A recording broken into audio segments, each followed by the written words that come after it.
Amid all the resistance from across the world, United States President Donald Trump has once again made a bold statement on the illegal migrants in America. Donald Trump, who had been waiting for years to take action against the intruders' crackdown on immigrants since the very first day in office. Within a week of taking the Oval Office, Trump has deported thousands of migrants from the United States. However, Trump's deportation drive also witnessed some resistance from Mexico and Colombia, both being the United States' major trade allies. Mexico and Colombia both denied the touchdown of American military aircraft carrying undocumented migrants traced from across the United States. Both later cooperated with America and allowed the landing, though. As you know, in Colombia, they agreed with us almost immediately after I got involved. And Marco Rubio and I worked together. He did a great job. Meanwhile, during the House GOP conference in Florida on January 28th, Donald Trump reiterated his own statement against the illegal migrants. It's ridiculous. We're the only country that has it, and certainly the only. He stated that his administration has halted all the illegal entry of migrants at the borders. He said that the United States needs to get the bad people and murderers out of the country.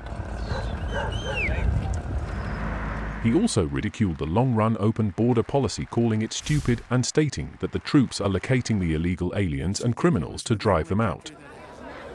We halted all illegal entry. We have successfully ended catch and release, and we're deporting 100% of all new trespassers apprehended at the border, and nobody's coming in, and nobody's coming now because they know they're not going to be able to come in. So we've really stopped something that was very, very serious. But we have to get the bad ones out. We have many murderers, many very bad people in our country that they've allowed because of a ridiculous, actually stupid, open border policy. I've also deployed troops to the border, and for the first time in history, we're locating and loading illegal aliens into military aircraft and flying them back to the places from which they came. And very importantly, America is respected again. We're respected again. Isn't that nice? You know, after years of laughing at us like we're stupid people. And as you saw yesterday, we've made it clear to every country that they will be taking back our people that we're sending out, the criminals, the illegal aliens coming from their countries. We're taking them back, and they're going to take them back fast. And if they don't, they'll pay a very high economic price, and we're going to immediately install massive tariffs. It'll be placed on them and other sanctions, but the tariffs, I told you, most beautiful word in the dictionary. I also told you that I said that the first time, and I got just absolutely decimated by the fake news, you know. I said, it's the most beautiful word, and the fake news said, what about religion? What about God? What about love? So now I say it's the fourth most favorite word in the dictionary. It's God, love, it's all these other things, but I say number 4, but God, love, religion, tariff, fourth. Another couple of weeks, it'll be like 10. Hopefully it's going to stay in the top 10, but the fake news went after me, Tom, because I didn't say the first 3. And now that I say it, immediately say it. I'm sure they're going to find some others.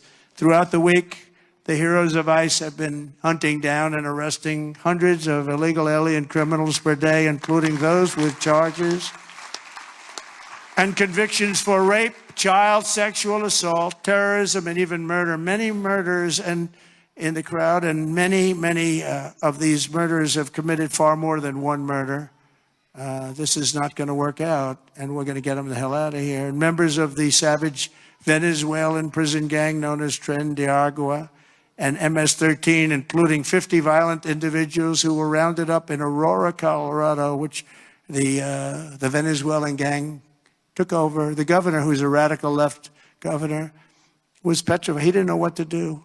He said, no, it's not that bad. They've only taken over a couple of apartment houses.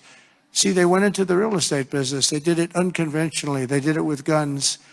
We have to go out and borrow or use cash to buy. They just did it with guns. They took over. He said, no, it's not that bad. They only took over a couple of buildings. We're tracking down the illegal alien criminals. We're detaining them, and We are throwing them the hell out of our country. We have no apologies, and we're moving forward very fast. They're very dangerous people. They're very dangerous people. They're violent people. I used to say these are more violent than our criminals. In fact, the best part about them is they make our criminals look quite nice, actually, by comparison. They are very violent people. We also have many violent criminals in our country, however, that did not necessarily come here illegally, but have been arrested 30 times, 35 times, 41, 42 times in a couple of cases, 25 times, 18 times, many for murder and other heinous charges such as pushing people into subways. As the train's coming along at 45 miles an hour, boom, you get pushed into the subway. They had it last week. Hitting them in the head with baseball bats while they're not looking, punching old ladies in the face, knocking them unconscious and stealing their purse. They even break into apartments and rape elderly women and beat up elderly men, beat them to hell. And I don't want these violent repeat offenders in our country any more than I want illegal aliens from other countries who misbehave. And I say, and this is subject to getting it approved, but if they've been arrested many, many times, they're repeat offenders by many numbers, I want them out of our country. I also will be seeking permission to do so. We're going to get approval, hopefully, to get them the hell out of our country along with others. Let them be brought to a foreign land and maintained by others for a very small fee as opposed to be maintained in our jails for massive amounts of money, including the private prison companies that charge us a fortune. Now, let them be brought out of our country and let them live there for a while. Let's see how they like it. You'll see crime all over the country dry up. Essentially, that's what Venezuela and other countries are doing. They're getting rid of their criminals and putting them into the United States of America. And their crime is down by almost 80%. We're going to restore law and order in America, and we want to bring back the death penalty for these horrible people that kill people. They kill people. It's always a tough thing to say because I don't like it. Nobody likes it. But if you don't do it, we're just looking for trouble.